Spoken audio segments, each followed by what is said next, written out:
Hello, good morning. Dito ulit tayo sa bukid. Mag-intro muna pala ulit kami bago ituloy ang trabaho. Na ito na ang update sa aming bukid. Dahil ito nga kasama namin ang aming makulit na alaga si Cookie. Hey guys, may sasamantalayin ulit namin ang gandang panahon. Although makulimlim, tutuloy namin ang trabaho dito nga matagal nang nasimulan hanggang ngayon ay hindi matapos-tapos dahil sa dami ng trabaho nga. Saka tuloy-tuloy yung ulan eh. Oo nga, kasi tuloy-tuloy ang ulan. At yung ngayon lang ulit gumanda-ganda ang panahon, tumigil-tigil ang ilang araw ang panahon. Kaya ito na ituloy namin dito sa paligid. Yan ang gagawin ko ngayon, tatanggalin ko yung mga nakaharang sa kasi ipapaararo namin to. Tataniman namin na lang namin muna ng kamote habang wala pang hindi pa namin magagawa yung mga ibang plano namin dito. Kaya ito, nandito ulit kami hanggat may pagkakataon. Kaya aasikasuhin na ulit.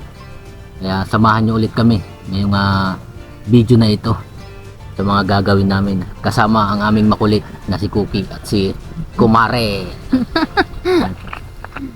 Tara, let's go na!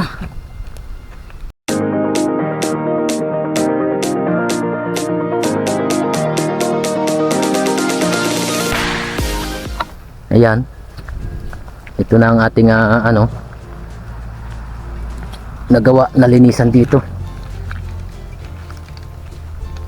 Ito. Nakapagsunog na si Mrs. dito. Nagawa niya ngayon yung mga natuyo, iniipon-ipon niya at mga sinusunog-sunog niya para luminis na hanggang dito. Yan ang kabuuan ng aming inaasikasong lupa.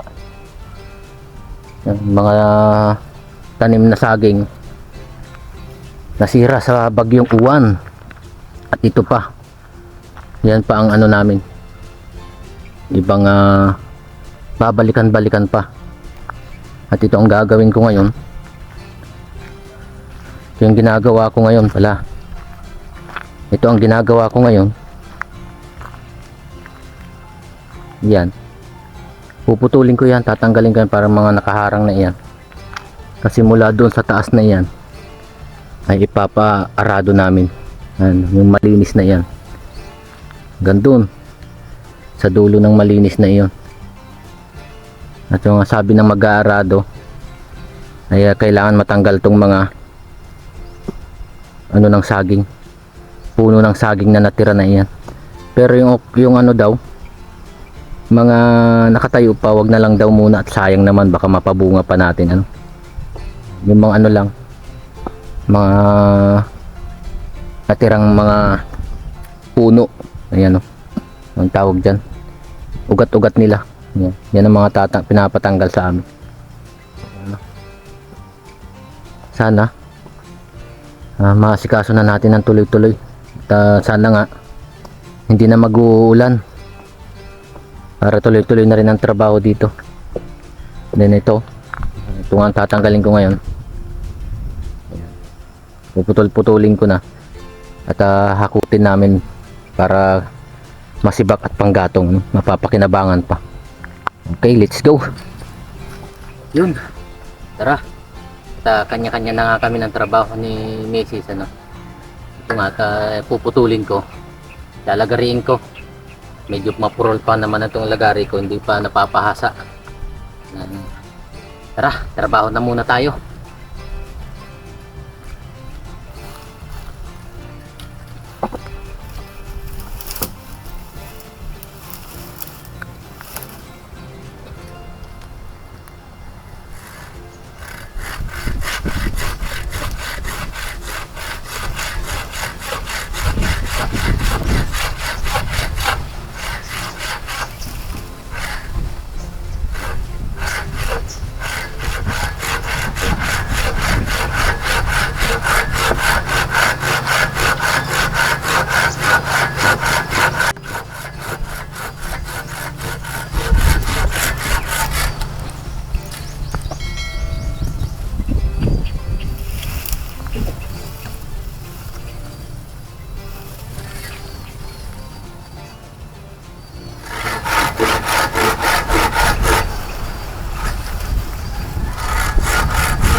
Dali ka.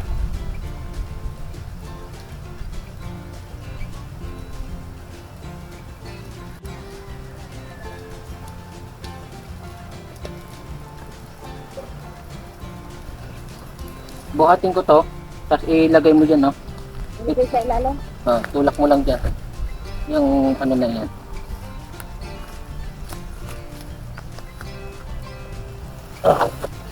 Yan. Nabasa pa. Talaga, basa ang mga saging eh. Ano, Cookie? Tutulong ka din, Cookie? Ha? Tutulong ka din?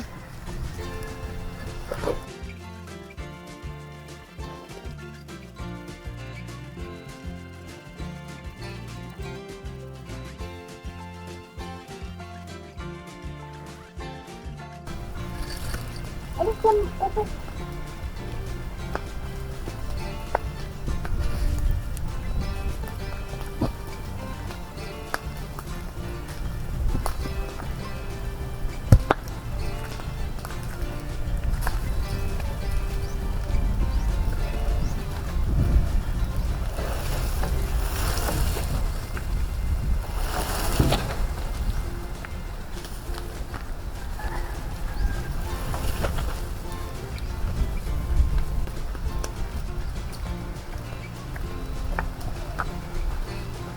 Gamot pala yan. Ha? Yung kahoy na yun, gamot pala yun. Huwag natin putulin.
Yun. 2 down.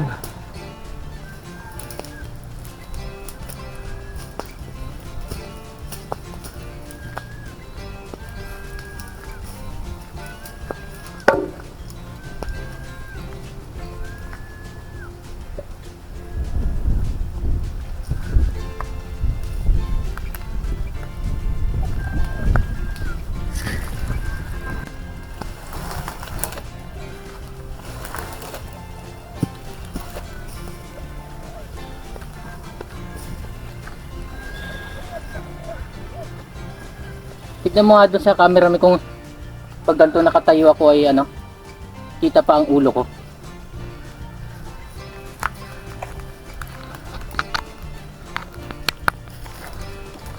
Pag nakatayo kong ganito, kita pa ang ulo. Iya. Ha? Kitang-kita mo.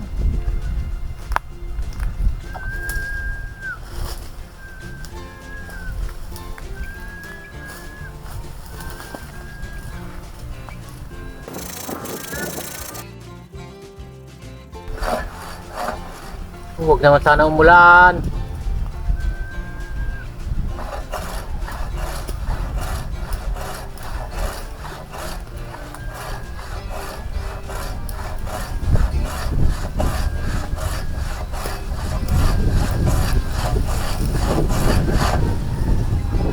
Pagod. At papakita ko sa inyo ginagawa ni ating misis kanya dahil kanya-kanya kaming trabaho.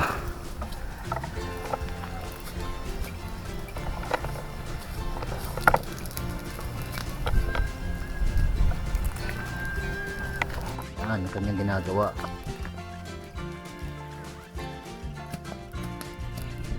Diba? Dahil dito, sama pa yan sa lilinisan namin. Hanggang doon sa mga puno na yun, oh. Hanggang sa mga puno na iyan. Kasama pa yan. Hanggang sa may niyog na iyon, oh. Yan. Yan yung hanggang dyan yung dulo. Tapos dito na yung dulo ng bakod, oh. Hanggang doon sa kanto. Oh, alis daw dyan, Cookie. Grabe ka talaga. Oh, hoy, Cookie. Sama-sama ka. Now, shout out daw, shout out. Cookie. Shout out, Cookie. Oh, shout out, Cookie. Na lang pagkapag na Oh, shout out daw, shout out. Shout out paring Rolando. Paring Rolando Guerrero. Shout out. Okay. Ayan. Tabi-tabi po. Ayan, oh. Putulin lang namin. Ako na yung mga yan. Ako na. Puputulin ko lang po. Yung mga susunugin lang, yun lang ang anuhin mo. Para wala na. Basta babag dito. Ayan, oh. Para pag natanggal na yung mga damo na yan, guys. Ano na lang, yung mga puno ng saging na lang susunod. Tatanggalin ko. Yan, tuloy ko na yung ginagawa ko din. At ang aming Cookie ay ito. Yung Cookie. Huwag naman sana umulan, guys, oh. Tingnan niyo ang panahon. Ay, grabe ang panahon. Ang ganda na ng init kanina. Ngayon, kumulimlim na naman. Dito sa banda rito, guys, kung hindi natatakloban ng ano dyan, ng ulap, kitang kita yung mayon dyan. Ayun, ito dito banda. Ayan yung ulo ng mayon dyan banda yon. Kung hindi natatakloban yan ng ulap, kaya hindi natin natatanaw ngayon kasi yan nga't maulap nga. Yan, kitang kita sana ang mayon dito sa pesto na ito.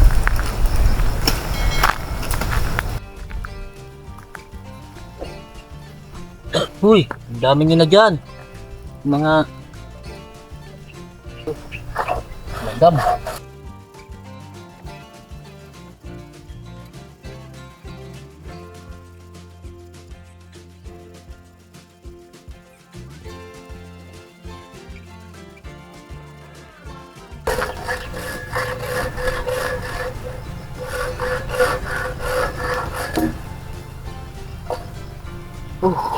Spray down. Okay, dalawa na lang. Ha? Dalawa? Tatlo? Apat. Apat na lagari. Apat na putol.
Mambon.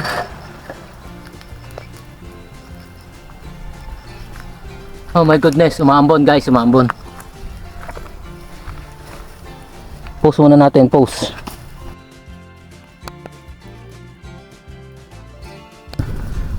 Ayun. Wala na yung ulan.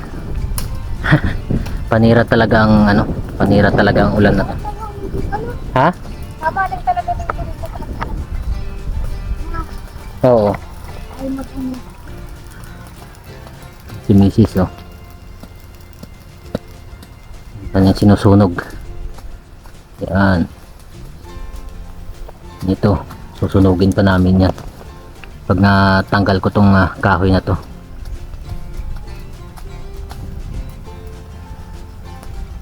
Yan ang kabuuan ng aming ano, ng aming nililinisan ng ano.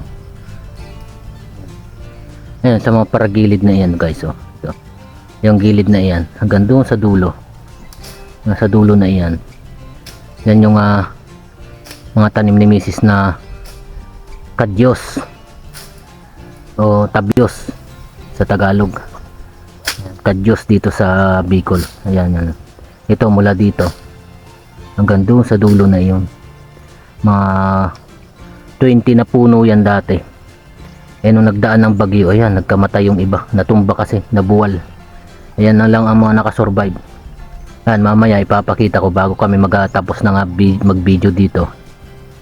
Ipapakita ko sa inyo dyan, o kaya ipapakita ni Mrs. sa inyo dyan yung mga tanim niyang kadyos na may mga bulaklak na. Ayan. Okay. Ayan, at yan nga po ang kabuuan ng aming nililinisan. Hanggang dun yan, dun sa dulo na yan, may yung dulo yan dyan. Hindi pa masyado nalilinisan dun kasi kinulang sa pang spray. At tutuloy namin na i-sprayhan yan sa susunod para lahat na yan malilinisan na yan at maipakita ko sa inyo ang kabuuan yan. Sa mga bago lang po sa aming channel, balikan nyo po yung mga naunang mga video namin dyan. Makikita nyo yung kabuuan ng pagbabakod namin dito. Ayan, hanggang dito. Ayan, ayan, hanggang dun sa dulo na yan. Ito sa dulo na to, hanggang dun sa dulo na yun. Ayan, ayan, sa may banda dun makikita nyo yan, yung ano, yung mga kabuuan ng aming nilinisan na ito. Makikita nyo yung kalawak, yung lawak nito. Nililinisan namin, inaasikaso namin. At nagkamali nga kami nung una.